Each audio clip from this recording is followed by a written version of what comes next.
Ukraine ने बीते 3 दिनों से रूस को ड्रोन हमलों से पूरी तरह से दहला रखा है। यूक्रेन के लंबी दूरी तक मार करने वाले ड्रोन मॉस्को में लगातार फट रहे हैं और इसके बाद अब जवाब में रूस ने यूक्रेन के 4 शहरों को मिसाइल धमाके से धुआं कर दिया है। युद्ध समझौते के बीच अचानक भड़के युद्ध से बौखलाए पुतिन ने कई दशकों पुराना अपना एटमी हथियार भी निकाल लिया है। अमेरिकी डिफेंस इंटेलिजेंस की रिपोर्ट में खुलासा हुआ कि पुतिन एटमी युद्ध की शुरुआत बेलारूस फ्रंट से कर सकते हैं।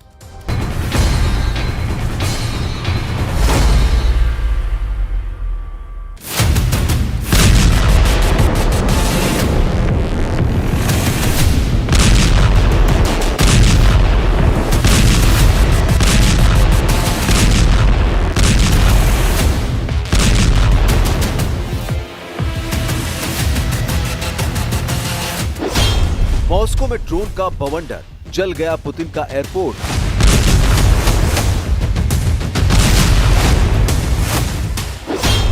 यूक्रेन ने 500 मिसाइलों से जलाया रूसी हथियार बेस।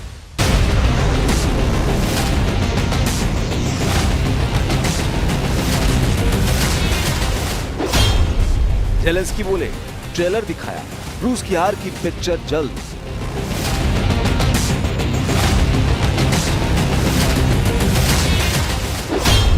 पुतिन बढ़ाने लगे एटम बम, अब युद्ध नहीं रोक पाएंगे ट्रंप।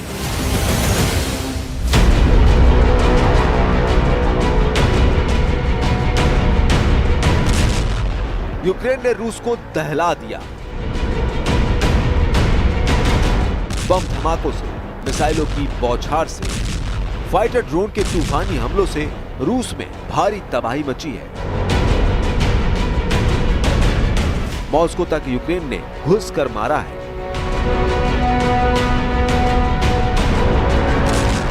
रूस के एयर डिफेंस सिस्टम की चूलें यूक्रेन ने हिला दी है।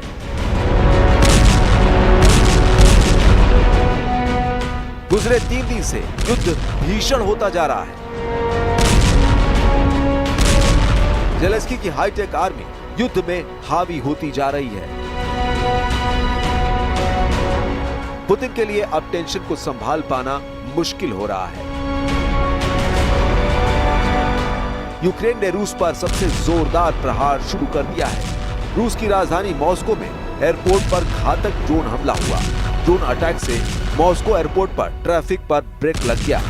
मॉस्को के मेयर ने कई फ्लाइट्स की उड़ानें रद्द होने की पुष्टि की है। रूसी अधिकारियों के मुताबिक आधी रात से मॉस्को की ओर उड़ रहे 23 ड्रोन को हवा में ही मार गिराया गया। हांती टीवी की रिपोर्ट के मुताबिक मॉस्को एयरपोर्ट के पास ड्रोन हमले की वजह से विमानों की लैंडिंग नहीं हो पाई। सीरियल ड्रोन धमाकों के खतरे को देखते हुए घरेलू और अंतर्राष्ट्रीय उड़ानें कई घंटे कैंसिल करनी पड़ी। क्रेमलिन के मुताबिक गुजरे 3 दिन में यूक्रेन ने रूस में लंबी दूरी तक मार करने वाले 485 ड्रोन से हमला किया। इनमें से 63 ड्रोन ऐसे थे जो सीधे मॉस्को पर दागे गए। 22 मई की रात यूक्रेन के 112 फाइटर्स ड्रोन ने बारूदी तहलका मचाया। यूक्रेन के ड्रोन रूस के एयर डिफेंस को चीरकर कोहराम मचा रहे हैं। रूस के येलेट्स में रूस के बड़े हथियार डिपो को मिसाइल धमाके से जेलेंस्की आर्मी ने उड़ा डाला है। हथियार बेस पर हमले से पूरे शहर में अफरा तफरी मची। मिसाइल धमाके के बाद हथियार डिपो पर रखे बारूद में लगी आग से हाहाकार मच गया।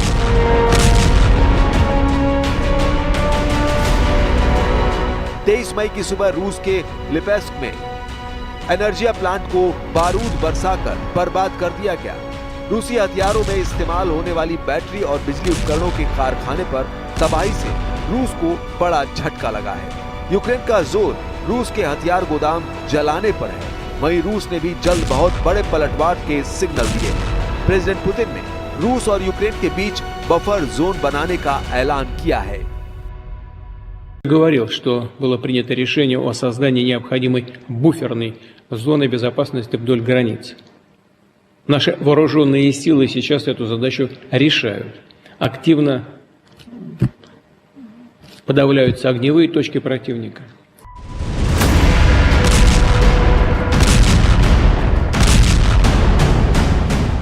यूक्रेन के हमले के जवाब में रूस ने भी ड्रोन अटैक किया है। रूस के ड्रोन धमाके यूक्रेन के ओडेसा, चेर्निट्स, पोल्टावा और इवानो फ्रैंकिव्स्क में हुए हैं। 3 दिनों से युद्ध का रुख जैसे पलटा है, उससे साफ हो गया है कि ट्रंप की शांति वार्ता की सारी कोशिशें बेमानी हो चुकी हैं। यूक्रेन रूस के बीच कैदियों की अदला बदली को लेकर किए ट्रंप के दावे की भी जेलेंस्की ने हवा निकाल दी है। ट्रंप ने शुक्रवार को घोषणा की थी कि कैदियों की अदला बदली पूरी हो चुकी है। दोनों देशों को बधाई। लेकिन कीव पोस्ट की रिपोर्ट में दावा किया गया कि बॉर्डर पर अब भी बंदियों की अदला बदली पूरी नहीं हुई है। तुर्की के इस्तांबुल में हुई बातचीत में दोनों देश 1000 कैदियों की अदला बदली के लिए राजी हुए थे। यूक्रेन ने रूस को 1000 बंदियों की लिस्ट भी दे रखी है, मगर अब तक ये वादा पूरा नहीं हुआ है। इसकी वजह कुर्स्क रीजन में रूस को पेश आ रही मुश्किलें हैं। प्रेसिडेंट पुतिन ने माना है कि कुर्स्क से यूक्रेन को खदेड़ने के बाद भी हालात रूस के हाथ में नहीं। Мы знаем также, что оставленные храмы противник превратил практически в крепости, и при их освобождении этим зданиям, сооружениям был нанесен серьезный ущерб. И, конечно, я попросил бы Алексеевича самым внимательным образом все проанализировать и сделать просто отдельную программу. पुतिन ने कुर्स्क का दौरा कर जीत का दम भरा, लेकिन जेलेंस्की ने पुतिन के दावे के खारिज करने में देर नहीं लगाई। जेलेंस्की ने ऐलान किया है कि यूक्रेन फोर्सेस कुर्स्क के मोर्चे पर डटी हुई है। Виводити наші війська з наших територій ніхто не буде. Це конституційний обов'язок мій, це обов'язок наших військових захищати суверенітет і територіальну цілісність України. Так, зараз тимчасово окуповані є території через агресію такої великої країни. Це зрозуміло. Але ніяких ультиматумів і ніхто здавати свою землю, свої території, своїх людей, свої домівки. रूस यूक्रेन के युद्ध को नई धार 19 मई की ट्रंप जेलेंस्की की फोन कॉल के बाद से मिली है। डोनाल्ड ट्रंप के साथ जेलेंस्की ने उस दिन 2 बार फोन कॉल पर बात की। फोन कॉल में जेलेंस्की का जोर रूस पर ज्यादा से ज्यादा प्रतिबंध लगाने पर रहा। साथ ही जेलेंस्की ने रूस को यूक्रेन के सहयोगियों के साथ समझौते की टेबल पर आने का प्रेशर बनाया है। जेलेंस्की ने ट्रंप से मांग की है कि पुतिन के बैंकिंग और ऊर्जा क्षेत्रों पर नए प्रतिबंध लगाए जाएं, जिससे रूस की सैन्य क्षमता कमजोर पड़े। Що стосується пакету Сполучених Штатів Америки, тут інша історія. Тут треба, щоб ми всі разом наполегливо працювали зі Сполученими Штатами Америки для того, щоб вони в якийсь момент, який вони зможуть, ввели відповідні санкції. Це сильно допоможе. Банківські, енергетичні санкції. Від Америки дуже сильно залежить, чи буде далі Путін і армія Росії заробляти на цю війну.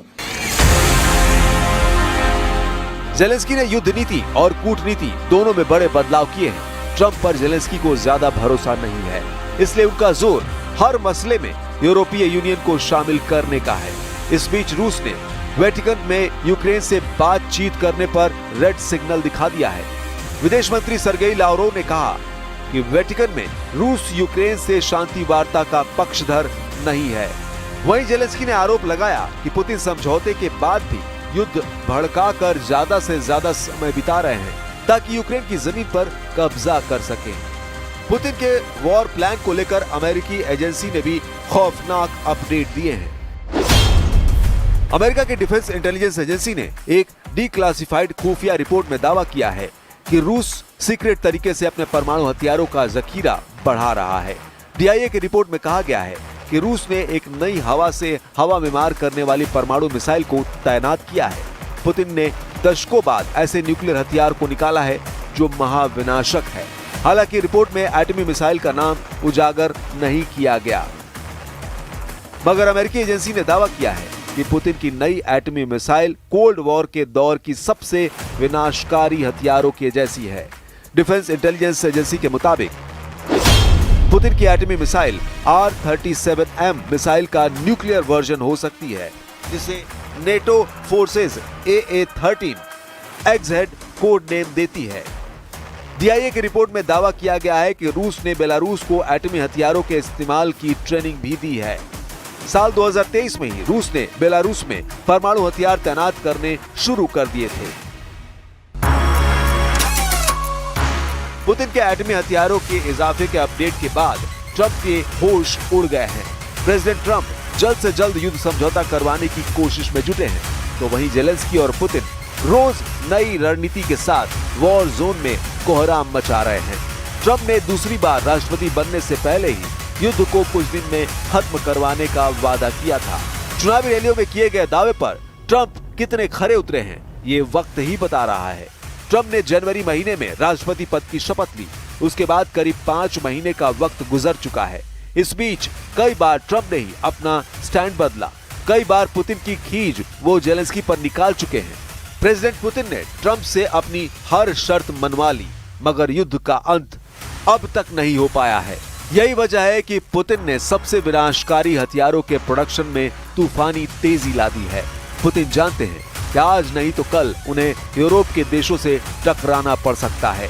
ऐसे युद्ध में जीत की गारंटी सिर्फ एटम बम होंगे, क्योंकि रूस ने यूरोप पर हमला किया तो अमेरिका भी युद्ध से दूर नहीं रह पाएगा। अमेरिका को यूरोप में रखे अपने एटमी हथियारों को भी बचाना मजबूरी हो जाएगी। यूक्रेन से युद्ध में सारी बाजी पुतिन के हाथ है। वो जिस तरह चाह रहे हैं, सारे मोहरे वैसे ही फिट हो रहे हैं। जेलेंस्की को ये बात समझ आ चुकी है, इसलिए उन्होंने सुपर पावर की जगह यूरोपीय यूनियन के साथ मिलकर पुतिन की घेराबंदी शुरू कर दी है। यानी युद्ध का असली त्रासदी देखना अब भी बाकी है।